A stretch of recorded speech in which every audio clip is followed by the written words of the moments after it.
ঘুমন্ত হিন্দু সনাতনী বাঙালিদের কি ঘুম ভেঙেছে না এখনো পর্যন্ত ভাঙেনি?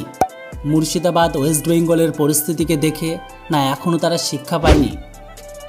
যে দুজনকে ইসলাম প্রোডাক্ট গ্রহণকারী জিহাদিরা কুপিয়ে মারল, তারা কিন্তু কেউ বিজেপি ছিল না, তারা ছিল স্বয়ং সিপিএম সমর্থক। বুঝতে পারছেন কেন তাদেরকে মারা হয়েছে? যাই হোক, আজ থেকে কিছুদিন আগে পশ্চিমবঙ্গ দেখলো এক অদ্ভুতপূর্ব দৃশ্য। রামনবমী মিছিলে হাঁটছেন কারা কারা? নাকি শতাব্দী রায়, অনুব্রত মণ্ডল, কুণাল ঘোষ, বাঘা বাঘা নেতারা। কি এমন হলো যে বহিরাগত রাম আজকে ঘরের ছেলে হয়ে গেল? আসলে কি জানেন, ভোট বড়ই বালাই। কিসের জন্য বহিরাগতরা আজকে ঘরের ছেলে হয়েছে? শুধুমাত্র সনাতনী হিন্দু ভাই বোনেরা রামনবমী পালন করছে এত বছর ধরে, যেখানে গত 5 বছরের মধ্যে 50 গুণেই পুজো বেড়ে গেছে। জাগ্রত হিন্দু আরও বেশি শক্তিশালী হয়েছে। হিন্দুরা আজকে প্রতিবাদ করতে পথে নেমেছে। সোশ্যাল মিডিয়ায়, রাস্তায় সর্বত্র হিন্দুদের বিরুদ্ধে হওয়া সব অন্যায়ের প্রতিবাদ কিন্তু হিন্দুরাই করছে। তাই ভয় পেয়ে গেছে এই সমস্ত রাজনীতির কারবারিরা। তারা ভাবছে যে যদি সাম্প্রদায়িকতাকে সরিয়ে রেখে সম্প্রীতির বুলি আওড়ে অতিরিক্ত 5% যদি একটু এদিক ওদিক হেরফের করে দেওয়া যায়, এটা বুঝিয়ে যে দেখো আমরা সাম্প্রদায়িক নই, আমরা সেকুলার, আমরা সব দলকে নিয়ে চলি, সব ধর্মকে নিয়ে চলি, আর যদি এটাই দেখানো যায় ব্যাস, তাহলেই তো কেল্লাফতে 2026-এ তাহলে ইলেকশন জিতেই যাবে। তাই রাজনীতির কারবারিরা ময়দানে এখন নেমে পড়েছে লোক দেখাতে। এদেরকে কিন্তু একদমই কিন্তু কেউ ভুলবেন না। যেমনটা বেশ্যা তার টাকা কামানোর জন্য কোনো জাত পাত ধর্ম উঁচু নিচু কিছুই দেখে না, ঠিক তেমন এরা ভোট পাওয়ার জন্য এরা কোনো কিছুই কিন্তু ছাড়ে না। কেননা এই রাজনীতির কারবারিরা আজ থেকে কিছুদিন আগে রামকে বহিরাগতই বলেছিল। এরা কোথায় ছিল যখন মোথাবাড়ির ঘটনা ঘটে গেছিল? এরা কোথায় আছে এখন যখন মুর্শিদাবাদে এত বড় ঘটনা ঘটে গেল? আরও অনেক দৃশ্য আছে যে মুসলমানরা ফুল ছুঁড়ছে, মুসলমানরা জল দিচ্ছে, শরবত এগিয়ে দিচ্ছে রামনবমীর মিছিলগুলোতে, রামনবমীর মিছিলে। কখনো দেখেছেন? এবার কেন দেখা যাচ্ছে? এই পটাশিয়ামরা যেখানে কম থাকে সেখানে ফুল ছড়ে, আর যেখানে বেশি থাকে সেখানে পাথর ছড়ে। এইসব দেখে একদমই ভুল করবেন না আপনারা। বাংলাদেশে কিন্তু দেখা গিয়েছিল যে মাদ্রাসার ছাত্ররা, ইসলাম প্রোডাক্ট গ্রহণকারী টুপিদারা রাখা মৌলবীরা, তারা কিন্তু মন্দিরকে পাহারা দিচ্ছে। তারপরে বাংলাদেশের কি অবস্থা সেটাও আমরা সচক্ষে দেখেছি। মন্দির গুড়িয়ে দিয়েছে, হিন্দু মা বোনদের তুলে নিয়ে গিয়ে ধর্মান্তরিত করে ধর্ষণ করেছে। এই একটা দৃশ্য দেখে পুরোটাকে কল্পনা করবেন না।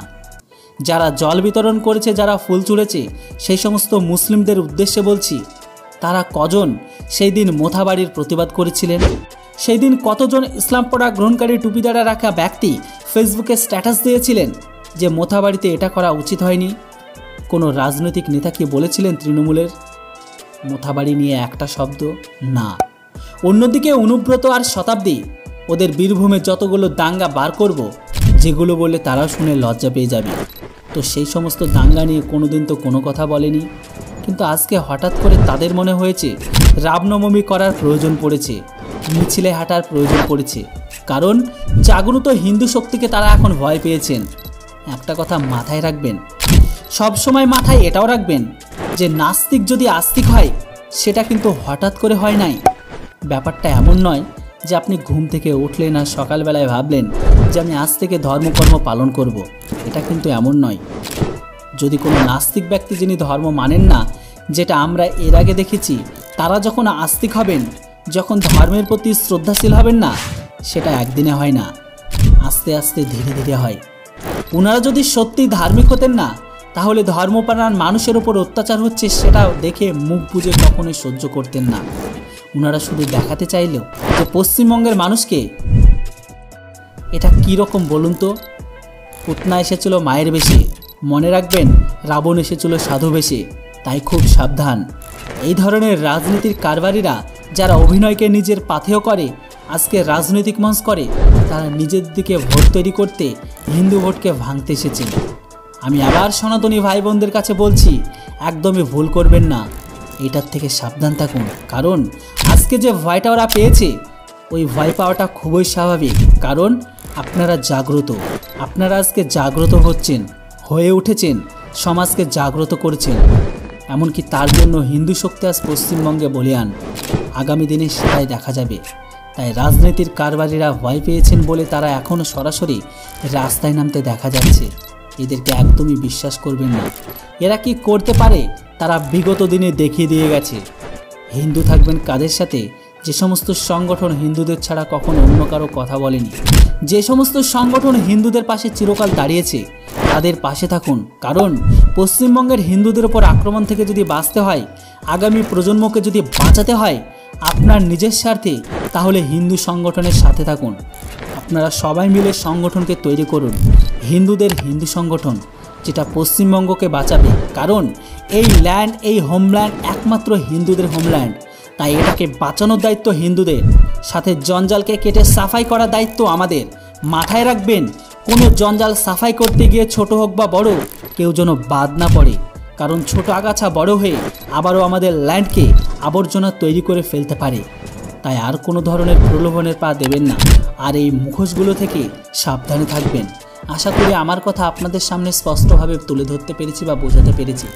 যেটা হোক, এর ওপর আপনাদের কি মতামত সেটা অবশ্যই কমেন্ট বক্সে লিখে জানান। জয় সনাতন, জয় হিন্দু। Thanks for watching. জয় হিন্দ, বন্দে মাতরম।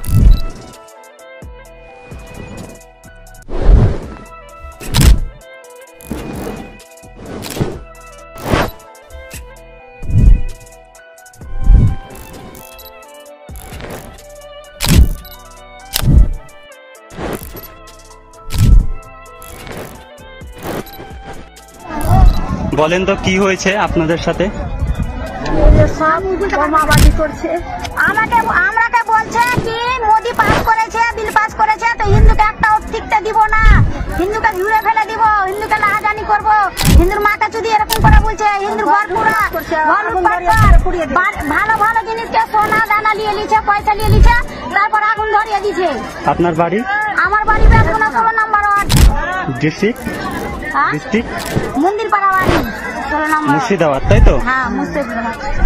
আচ্ছা, দেখেন এইভাবে অত্যাচারের জন্য সব হিন্দুরা আমাদের মালদা ডিস্ট্রিক্টে এসে ঠাঁই নিচ্ছে প্রাণ বাঁচানোর জন্য। এরকম অনেক অনেক মানুষ এসছে নৌকা পার করে। হিন্দুর মাথা ফাটিয়ে দিয়েছে মেয়েরা, আর হিন্দুর প্রত্যেকটা ঘরে আগুন জ্বালিয়ে দিয়েছে।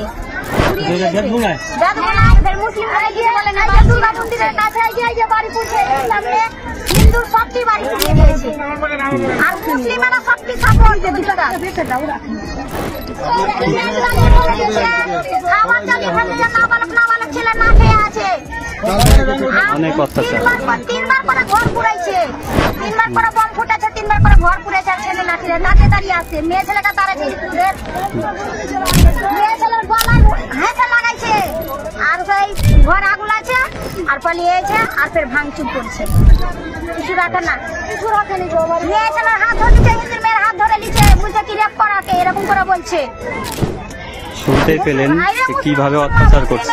এত অত্যাচার আমরা কিছু বলি না, এত অত্যাচার করছে, ইট চালাচ্ছে, বোম চালাচ্ছে, তাও কিছু বলি না। ক্ষমা চাচ্ছি, হাত জোর করছি, বাবা কাকা বলছি, দাদা বলছি, তাও কিছুতেই মানে না। না, হিন্দুকে ছাড়বো না। ঠিক আছে।